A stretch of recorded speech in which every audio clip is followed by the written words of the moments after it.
सर्वमङ्गलमाङ्गल्ये शिवे सर्वार्थसाधिके शरण्ये त्र्यम्बके गौरी नारायणी नमोऽस्तुते।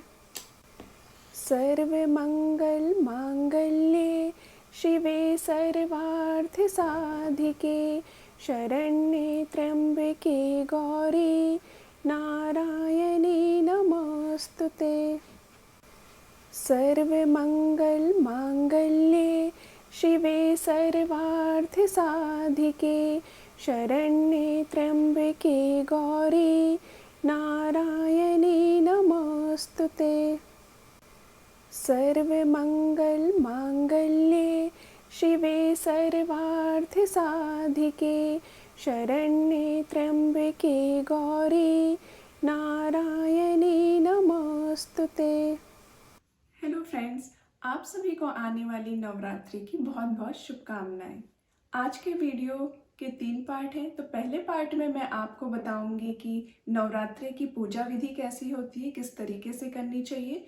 दूसरे पार्ट में बताऊंगी नवरात्रि की इम्पोर्टेंस क्या है, क्यों हम नवरात्रि मनाते हैं। और तीसरा जो पार्ट है वो भी सस्पेंस है, आप लोग भी सोचिए, उसे मैं आखिरी में बताऊंगी। तो पहले पार्ट से वीडियो को स्टार्ट करते हैं। तो नवरात्रि की पूजा के लिए सबसे पहले हमें माता रानी की स्थापना करनी पड़ती है। चाहे आप उसे अलग से मंदिर बनाइए या अपने जो मंदिर है उसमें ही कर सकते हैं। तो यहाँ पे मैंने आपको दिखाने के लिए ये मंदिर बनाया है। तो आप देख सकते हैं यहाँ पे मैंने माता रानी को विराजित कराया है। तो सबसे पहले माता रानी को विराजित कराइए, फिर उनके आगे दिया जलाते हैं, फिर कुमकुम लगाया जाता है और फिर उसके बाद यहाँ पे साथ ही साथ कलश स्थापना भी होती है। तो यहाँ पे मैंने एक लोटा ले लिया। इस लोटे में आप चाहे तो अगर आपको गंगा जल मिले तो गंगा जल डाल लीजिए, नहीं तो टैप का प्लेन वाटर भी ले सकते हैं। उसके बाद आम के पत्ते या फिर पान के पत्ते जो भी आपको मिल जाए उसे लगाकर फिर हम ये नारियल को रखते हैं। तो यहाँ पर मुझे दोनों ही पत्ते नहीं मिले तो मैंने नहीं रखा। और जब नारियल को रखते हैं तो ध्यान रखिए इसको जो है लाल कपड़े से ढकना होता है। अगर आपके पास लाल कपड़ा ना हो तो इस तरीके से आप मौली से उसको बांध सकते हैं। फिर इसके बाद आप जो भी फल फूल चढ़ाना चाहते हैं, मेवे चढ़ाना चाहते हैं माता रानी को, वो सब चढ़ाइए। इसके बाद हम जो है ये दुर्गा सप्तशती की कथा पढ़ी जाती है। इसकी बहुत ही ज़्यादा महत्वता है, इसको ज़रूर पढ़ना चाहिए। तो मैं नवरात्रों के दिनों में इस पूरी किताब को जो है रोज़ पढ़ती हूँ और बाकी के दिनों में भी जैसे मेरे पास समय हुआ तो 1 या 2 अध्याय पढ़ती हूँ। इसमें टोटल 13 अध्याय होते हैं, इसको ज़रूर पढ़िएगा। और ये मैं शादी से पहले से पढ़ती हुई आ रही हूँ। जब से मेरी मम्मी ने मुझे ये किताब दी है तब से मैं पढ़ रही हूँ। और फिर जब ये पूरी पूजा हो जाए तो इसके बाद जो है आरती ज़रूर करनी चाहिए। कहते हैं अगर आपकी पूजा में कुछ भी कमी रह जाती है तो वो आरती करने से जो है वो पूरी हो जाती है। तो इसलिए माता रानी की आरती ज़रूर कहिएगा आखिरी में। तो नवरात्रि के टाइम में काफ़ी लोग जो है जवारे भी उगाते हैं। तो जवारे उगाने के लिए आपको एक मिट्टी का बर्तन लेना होगा, उसमें मिट्टी डाल दीजिए और जवारे डाल के वो उगा लीजिए। तो उसके साथ एक ऐसी मान्यता जुड़ी हुई है, अगर जवारे बहुत अच्छे उग के आते हैं तो आपके घर में सुख समृद्धि बरकत लेकर के आते हैं। लेकिन मुझे लगता है कि अगर आप सच्चे मन से माता रानी की पूजा कर लें तो वो बहुत ही होती है। तो ये थी सिंपल सी छोटी सी पूजा विधि जो मैं फॉलो करती हूँ। मुझे उम्मीद है आप सबको ये विधि जो है पसंद आई होगी। तो वीडियो का फर्स्ट पार्ट में यहीं पर एंड करती हूँ और अब चलते हैं हम सेकंड पार्ट की ओर। तो अब आते हैं वीडियो के सेकंड पार्ट की ओर, जहाँ पे मैं आप सभी को बताऊंगी नवरात्रि की इम्पोर्टेंस क्या है और हम उसे क्यों मनाते हैं। जैसा आप सभी लोग जानते हैं नवरात्रि साल में 2 बार आती है।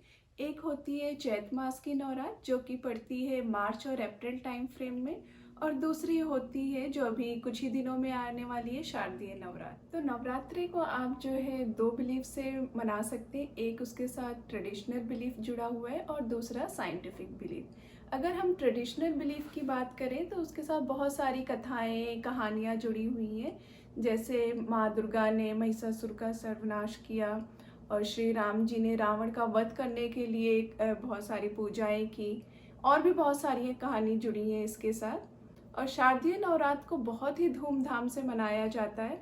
उसमें कीर्तन होते हैं, माता रानी के पंडाल सजाए जाते हैं, गरबा खेलते हैं लोग, और मतलब हर जगह देखा जाए तो पूजा पाठ का माहौल रहता है। बहुत ही अच्छा लगता है वो देखने में। अगर हम वहीं पे साइंटिफिक व्यू पॉइंट की बात करें तो जैसे ही वेदर चेंज होता है तो हमारी बॉडी जो सडन वेदर चेंज को एक्सेप्ट नहीं कर पाती, या फिर यूँ कहें वो अडॉप्ट नहीं कर पाती, तो इसलिए ये नवरात्रि मनाई जाती हैं।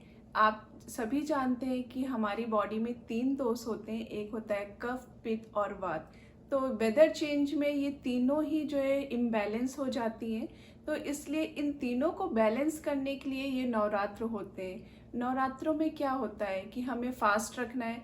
अगर जो फास्ट नहीं भी रखते हैं तो उसमें रिस्ट्रिक्शन इसलिए लगाई जाती है ताकि आप लाइट फूड लें, कम खाना खाएं। तो लाइट फूड लेने से क्या होता है कि जो हमारा डाइजेस्टिव सिस्टम है उसको उतना ज़्यादा काम नहीं करना पड़ता है, और वो बॉडी में जो भी डिटॉक्सिफिकेशन करनी है, जो भी प्रोसेस करनी है, बॉडी को डिटॉक्स कर देता है अच्छी तरीके से, जिससे जो आने वाला मौसम है, चाहे वो सर्दी का हो या फिर गर्मी का, हमारी बॉडी बहुत अच्छी तरीके से उससे लड़ने के लिए या उस वेदर को झेलने के लिए बहुत ही अच्छे से कंपैटिबल हो जाती है। नवरात्रों के टाइम में मेडिटेशन और हवन की भी बहुत ही ज़्यादा इम्पॉर्टेंस बताई गई है। मेडिटेशन करने से मन की शुद्धि होती है और हवन करने से वातावरण शुद्ध होता है। तो अब आप खुद ही सोचिए, जब 3 चीज़ें मिल जाएंगी, मन की शुद्धि हो गई, तन की शुद्धि हो गई फास्टिंग करने से, और तीसरा वातावरण शुद्ध हो गया, तो इन तीनों का कॉम्बिनेशन हमारे जीवन पे कितना अच्छा प्रभाव डालेगा। और मेरा साथ ही साथ ये भी मानना है, अगर आपकी कोई भी मनोकामना है जो आप माता रानी से पूर्ण कराना चाहते हैं, तो आप बस सच्चे मन से उनकी आराधना उपासना कीजिए, वो आपके सारे विघ्न हर लेंगी और सारी मनोकामनाएं पूर्ण कर देंगी। तो इसके साथ ही मैं इस पार्ट को यहीं पर ही ख़त्म करती हूँ, और अब हम बढ़ते हैं अपने 3rd पार्ट की तरफ, जिसको मैंने आप सभी को अभी तक बताया नहीं है।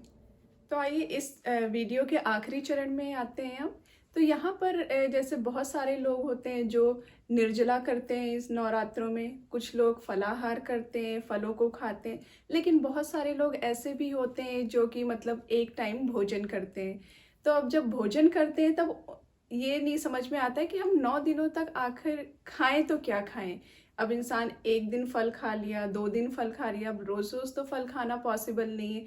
इनफैक्ट जैसे जब हम लोग भी व्रत करते थे तो उस टाइम क्या होता था, ठीक है फ्रूट्स खा लिए, या फिर शाम को मम्मी साबूदाने की खिचड़ी बना के दे देती थी, नहीं तो आलू बॉयल करके या उसको फ्राई करके दे देती थी। तो मतलब ऑप्शंस नहीं होते थे कि और क्या खा सकते हैं, या फिर यूँ बोलें कि मतलब एक मतलब ऑप्शन के थ्रू ये होता है कि हम लंबा 9 दिनों का व्रत कैसे कर सकते हैं आराम से।